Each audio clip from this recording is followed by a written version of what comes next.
Welcome to the second part of Lecture 16.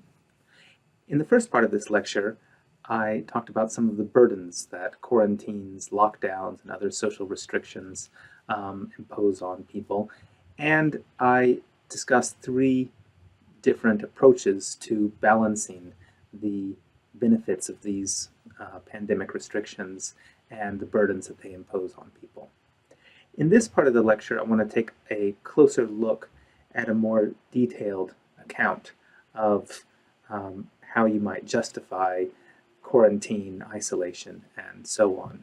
And in particular, I'm going to look at this paper by Alberto Giublini, Thomas Douglas, Hannah Maslin, and Julian Savulescu. The title of the paper is Quarantine, Isolation, and the Duty of Easy Rescue in Public Health. Now, Giublini and co-authors are especially interested in the justification of quarantine and isolation measures, and their focal case is the use of these measures in Ebola outbreaks in West Africa. For 13 years, Fura Medurua supported her 7 children by selling vegetables at a market in Benin. But after she was placed under observation for Ebola last month, she's been unable to work. Muderwa now relies on a weekly food ration provided by the World Food Programme. She says it's not enough. They need to give us more. I can't work, I can't do anything. Just imagine what happens when the food runs out before the 21 days. How will I manage with all these children? The first measure of rice they gave me ended in 5 days. I'm not allowed to go out to find other means of feeding my children. Muderwa went into quarantine after her sister died of the contagious Ebola virus. The quarantine lasts 21 days. Many say they can't wait to go back to their normal lives. Here in Beni, we used to live really well before all this insecurity and this Ebola epidemic. Everything was good and you could go into the fields without any problems. You could go and visit someone at a hospital and go home without any problems. None of that is possible now. We really want to see an end to this. The current outbreak started in August last year. The World Food Programme says it needs more money to ramp up its operations. In view of the scale-up and increase in WFP activities, we need another $30 million to address this new need and address this epidemic. So, in this focal case, we're dealing with some quite burdensome restrictions placed on individuals who don't have very much, certainly by the standards of the developed world. However, even though that's the focal case of this paper, and even though they're mainly interested in the justification of quarantine and isolation, I think you can at least think about how the arguments that they make in this paper might have broader application, certainly to the developed world, and also to a broader array of social restrictions, other things that we've been talking about in this lecture. Lockdowns, mask mandates, social distancing requirements, prohibitions on gatherings, and so forth. The most straightforward way to argue for quarantine, isolation, and other pandemic or epidemic restrictions is to mount a simple consequentialist case.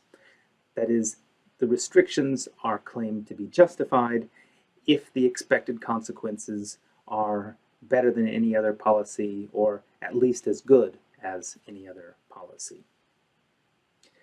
The objection that Giublini and co-authors make to this simple consequentialist argument is this. They think this would tend to justify too much. They write, "It is intuitively not justifiable to isolate or quarantine people who have contracted or who have been exposed to viral gastroenteritis, that is, stomach flu, even if this is expected to have net beneficial consequences." So even if it were the case that we'd all be better off if we placed certain individuals under a coercive quarantine or isolation if we discovered that they had the stomach flu. Giublini and co-authors' argument is that this still doesn't seem like it would be justified. One way to understand this is that Giublini and co-authors are granting that there's a certain plausibility in the libertarian position on quarantine and isolation. That is, individual liberty is really valuable, is really important, and you can't justify restrictions on individual liberty just whenever it might lead to beneficial consequences for the community. Individual liberty rights are more robust than that. Now, you might try to take care of common concerns about consequentialist or utilitarian approaches to public health by adopting a more constrained version of the view. Giublini and co-authors think that this is the most promising way of developing something like a consequentialist or utilitarian approach to public health. The view says, first of all, restrictions are justified if the expected consequences are at least as good as any other policy, but then it also requires a number of other conditions. First, the severity of the harm to be prevented or contained through coercive or compulsory public health measures should be significant. So we can't just be talking about the stomach flu, for instance. We have to talk about diseases that cause quite serious illness or perhaps death. Second, other things equal, less restrictive measures for preventing or containing the infectious disease should be preferred to more restrictive measures. So clearly, if there is a way to solve the problem without using coercion, then that is to be preferred. So for example, suppose we go back to the case of the proposed quarantines in the 1980s for individuals with HIV or AIDS. Here we're dealing with, again, a quite lethal disease, but there's a good case to be made that quarantines are more coercive than necessary to contain the threat of HIV and AIDS. This is because HIV can only be contracted through sexual conduct or through contact with another person's blood. So it's not like a respiratory disease where someone might just be going about their everyday business and affecting other people. So perhaps educating and counseling people who are diagnosed with HIV and AIDS about what they need to do to protect others might be sufficient to contain the spread of the disease. And third, there should be proportionality between the public health measure implemented and the threat to public health. In general terms, the more harmful a disease is, the more restrictive the measures that a state may be justified in imposing are. Proportionality, if you think about it, is the kind of requirement that we often employ when we're talking about, say, the use of violence. So police officers may be justified in using lethal force against suspects, but only if the force is proportional to the threat that the suspect poses to the officer or to other individuals. Otherwise, the use of force is unjustified. So similarly here, we want to see some proportionality between the severity of the threat to public health and the severity of the public health measures. That is, how coercive, how much do these measures restrict individual liberty. Consequentialist arguments, particularly when they're applied to political or social institutions, often take the view of the state. That is, the question is, what kinds of good consequences can the state and its agencies bring about by adopting certain measures? Giublini and his co-authors want to approach the problem in a different way. Rather than start off from the moral point of view of the state, they want to start with the perspective of the individual.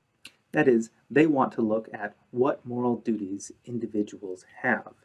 Their position is that it would seem that a state has a stronger basis for coercing or compelling its citizens when its citizens have an independent moral obligation to do that which the state is compelling them to do than when it does not. Now, arguably, citizens do not have a moral duty to make huge or even significant sacrifices just because it would promote the general welfare. Now, that's a controversial claim. Many consequentialists would deny that. But Giublini and co-authors think that it's plausible to think that your duties to others only go so far. Another way of putting this is that we have a permission or a prerogative to pursue our own individual interests, even if that does not maximize overall utility. So here's an example that might make that point clearer. Ask yourself whether you would be willing to donate your kidney to a total stranger. Most live kidney donations depend on partial attachments. That is, it's because you love this family member, it's because you're loyal to this friend that you're willing to make this enormous sacrifice. But how many of us would be willing to give our kidney, to donate our kidney while we're still alive, to just any particular stranger? Well, turns out quite few people do that. And yet, it seems that if we were willing to do that, that would promote the general welfare, that people on the whole would be better off if everyone was willing to donate one of their kidneys to all the people who needed kidneys. Now, the way that many of us look at that is that we would say that that would be extremely virtuous. That would be a great act of charity. That would be supererogatory. We don't tend to think that someone has a duty to donate a kidney to a stranger. We think that's asking too much of a person, that we're not required to make that large of a sacrifice just to any particular stranger. So just to recapitulate, we have two claims here. The first claim is that the strongest case for coercing a citizen to do something involve cases where the citizen already has a moral duty to do that thing. An obvious example of this are our negative duties. So you have a duty not to assault me, not to steal from me, not to kill me, and that explains why the state is justified in employing coercive force to prevent you from violating my rights in that way, because you already have those duties. The state didn't have to create those duties to begin with. And the second claim is that individuals do not have moral duties just to promote aggregate welfare in general. Whatever our duties are more limited than that. Now, just because there are limits on the individual sacrifices, on the burdens we have to impose on ourselves for the benefit of others, it doesn't follow that we never have to impose any burdens on ourselves at all for the sake of others. And to make this point, Giublini and co-authors refer to a famous argument by Peter Singer from a paper called Famine, Affluence, and Morality from 1972. Here's a clip of Singer articulating his famous thought experiment. I ask you to imagine that you're walking across some park that you know quite well, and in this park there's a shallow ornamental pond. Let's assume that you know that it's shallow because on summer days you see teenagers playing in it and it's only waist deep. But today it's not summer and nobody is playing in it, but there is something going on, some splashing around in the pond. So you look closely and you see it's a small child, a toddler, who has fallen into the pond and is apparently in danger of drowning because it is too deep for a toddler to stand. So your first thought is, well, who's looking after this child? Where's the parents or the babysitter? Must be somebody, but you look around and to your dismay, there's nobody. In fact, there's nobody around at all except you and the toddler. So your next thought presumably is, well, this child appears to be drowning, maybe I should jump into the pond and pull the child out, which I know I can do quite safely, no risk to my life. But I did just put on some of my best pair of shoes and maybe nice pair of trousers or whatever it might be, and they're going to get ruined if I rush into the muddy pond, and I wouldn't really have time to take them off. So is that a reason why maybe I don't have to save the child? Is it going to be okay if, because I don't want to ruin my shoes or my trousers, I just say, well, it's not my child, I didn't push the child into the pond, I'm in no way responsible for this child being in a dangerous situation, so I could just be on my way? Well, I saw some heads shaking already, and I'm glad to see that, because most audiences, when I do ask that question, say, no, of course, that would be totally wrong. That would be horrible to think that somehow your shoes or trousers outweigh a great danger to a child's life. You forget about that, forget about them, just jump in and pull out the child. This case of the drowning child is then taken to show that we have a duty of easy rescue. That is, there's a duty which says that if we can do something that would entail some significant benefit to others at a small cost to us, we have a moral obligation to do that thing. We have a moral obligation to make that sacrifice, to shoulder that burden in order to help someone else in some important way. So this brings us then to the critical question. Can quarantine and isolation for serious infectious diseases be justified by an appeal to the duty of easy rescue? That's the question that Giublini and co-authors are themselves asking. Our more extended version of the question also asks whether other kinds of epidemic or pandemic public health measures might be justified in this way. That is, what about lockdown, mask mandates, requirements to socially distance or not to congregate in large groups? Can those be justified by an appeal to the duty of easy rescue? Well, it seems that one thing that this question turns on is whether it's the case that these pandemic restrictions only impose a small cost on us. And that may depend, as Giublini and co-authors point out, on how we interpret the idea of a small cost. Broadly speaking, it seems that we could interpret that notion in two different ways. We could think about small cost in a comparative way.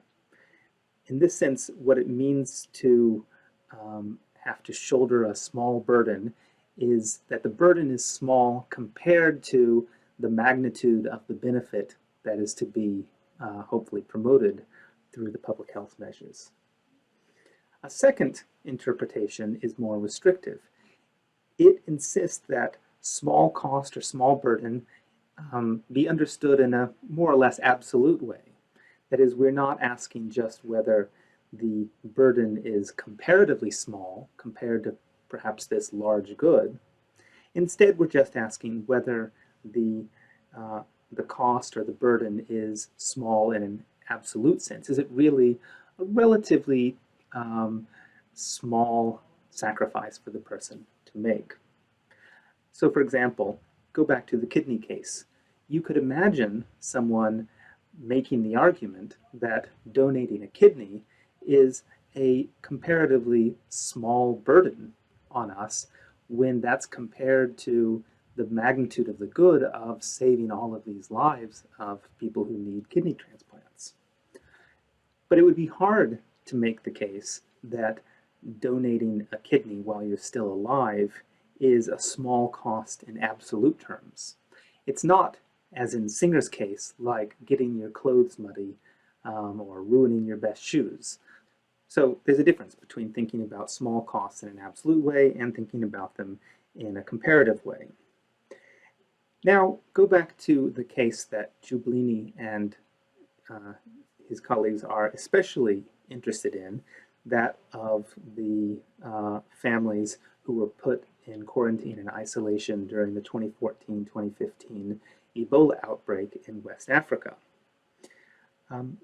They write that those who were subject to these measures suffered significantly from stigmatization, from loss of livelihoods, as well as possible increased exposure to the disease.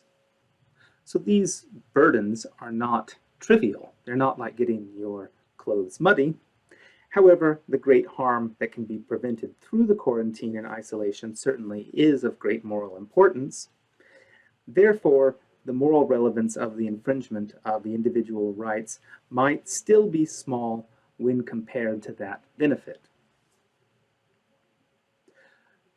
So, one way to go here is to argue that the best way to interpret the duty of easy rescue is in these comparative terms. But Giublini and his colleagues don't go that direction. They suggest that that seems too demanding. I mean, after all, we have said that in the kidney case, it seems too demanding to say that everyone is under a duty to give one of their kidneys away to a perfect stranger while they're still alive. So Giublini and co-authors want an interpretation of the duty of easy rescue where the sacrifice that the individual is expected to make is small in an absolute sense. And so they formulate the duty to rescue in the following way. This is on page 186 of the essay. If the cost, including foreseeable risk of significant disability or death to someone, of performing an action X or refraining from performing an action Y, is sufficiently small to be reasonably bearable, and the resulting benefit to other people or the harm that is prevented is large relative to the cost, then the agent ought to do X or not do Y.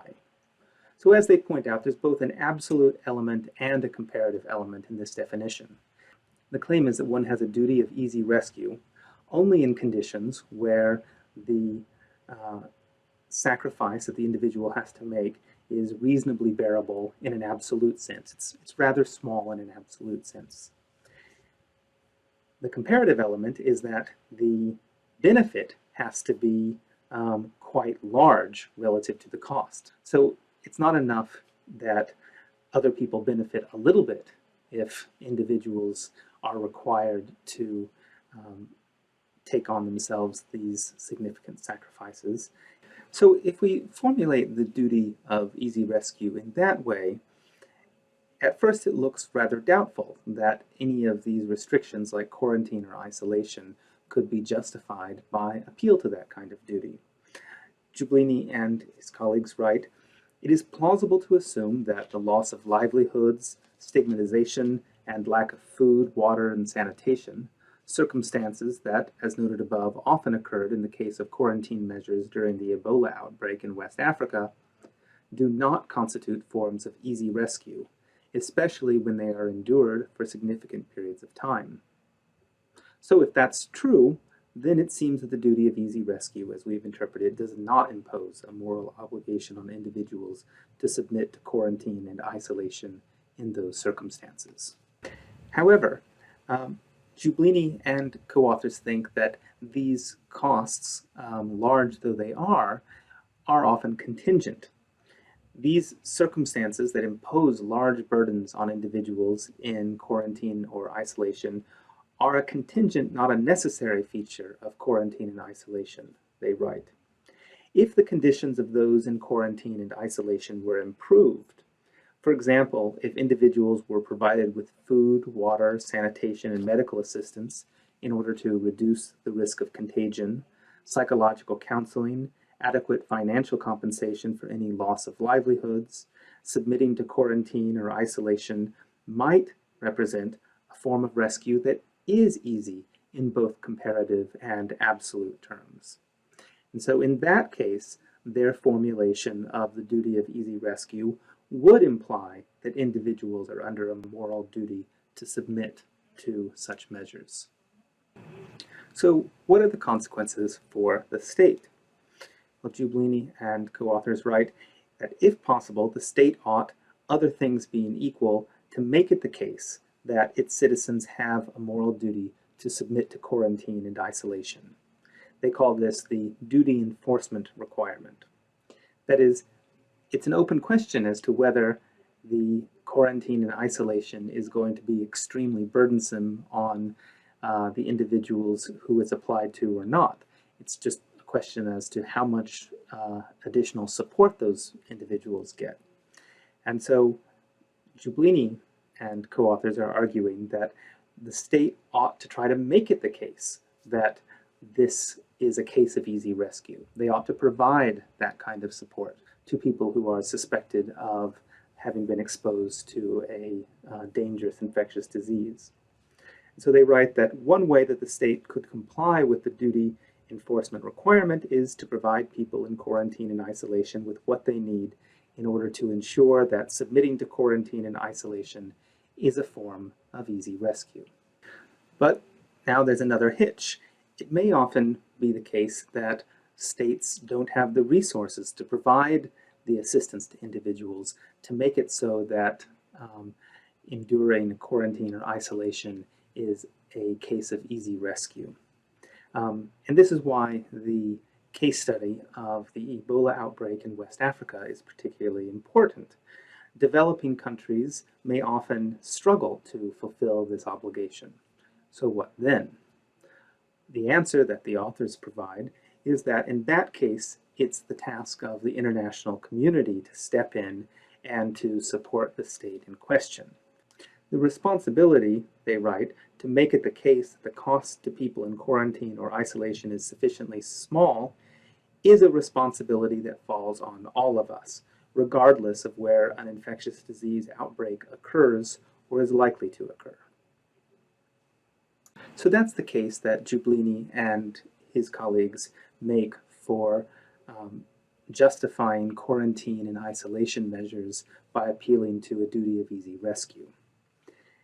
I want to leave it to you to think about some of the implications of that argument and some questions or objections you might have concerning it. But here are just a couple of leads to get you started. First, all epidemic restrictions impose costs on citizens. So on the present view, the broader community has a duty not only to contain, for instance, the spread of the virus, but to ensure that the costs can be reasonably borne if certain people are expected to curtail their liberties to contain the spread of the disease.